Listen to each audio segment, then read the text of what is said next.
Hello everyone, today is January 26th of 2023. This is Wesley Simons and coming at you from a different perspective as compared to up in the booth. Calling this interview session the Riverhawk perspective. I want to interview not only athletes on campus but everybody that sports the maroon and orange. And today, first interview, it's going to be with Cooper Haberern, sophomore member of the men's basketball team. You're the man for coming in. I appreciate it. Thank you for having me, Wes. Of course. Happy to have you here. I know it's been a little bit of a different perspective for you as of this year because obviously having a great campaign last year, found a lot of good friends, living with 7 other basketball guys in March. How do you think you've done assisting the team while you've been out this year with your injury? So I got back to school around the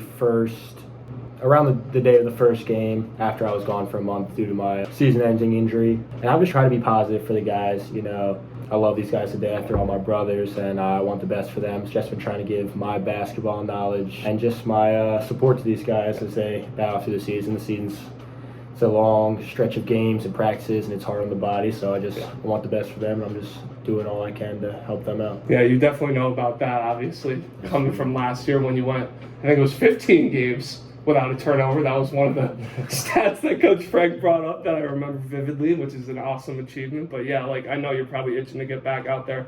But from your outside perspective, what do you think about all of the trials, tribulations that you guys have gone through early in the season and bounced it back to be a 10-8 as of this moment? We got a very, very young team led by a few great seniors in Howie Rankin, Quincy Houghton, and Pat Corbett. Those guys have just been awesome leading these young guys. And then we also have 3 freshmen in our starting lineup with a couple freshmen and sophomore coming off the bench. And the thing I say about this year, we've battled, had injuries, we had a COVID outbreak, and I mean, these guys have just stuck through it through thick and thin, and now we're at this point in time 5-2 in the conference, knocked down number 16 Catholic. I'm just really proud of the guys, the hard work and effort they put in every day. Great to watch it, and I'm just really proud of them. Yeah, from my perspective, seeing the beginning of the year, I was like, man, I know there's going to be a lot of growing pains. Started out 4-7, it was tough at times, but once you guys started picking it up, playing together, doing all the good things that you needed to do, get back on track. I love watching you guys play. And it's a privilege to call your games, see you guys. Like we said, you're out for the year with the injury, which is something that happens, definitely in sports. It's probably happened to so many athletes that you've never heard about. I know you're doing a lot to come back with that.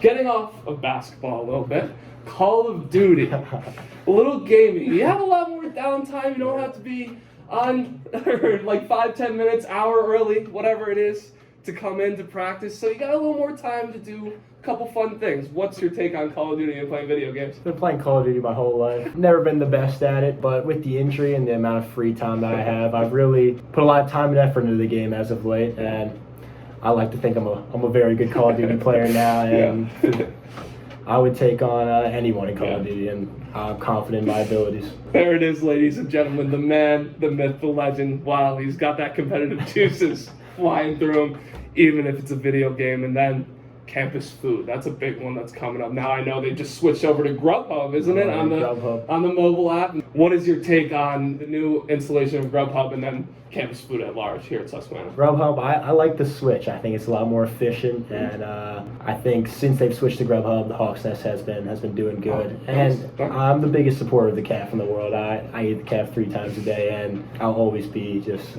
a big lover of the calf. I'm sure all your teammates could say the same. I know you're always there, breakfast, lunch, dinner, whatever you got to do after a practice, coming in after a workout. I know you're always getting to the cafeteria, but my goodness, it was wonderful to sit down with you today, Cooper. Once again, Cooper Haberern, Wesley Simons. Cooper, I appreciate you taking time out of your day to talk to me. Anytime, Wesley. Yeah, man.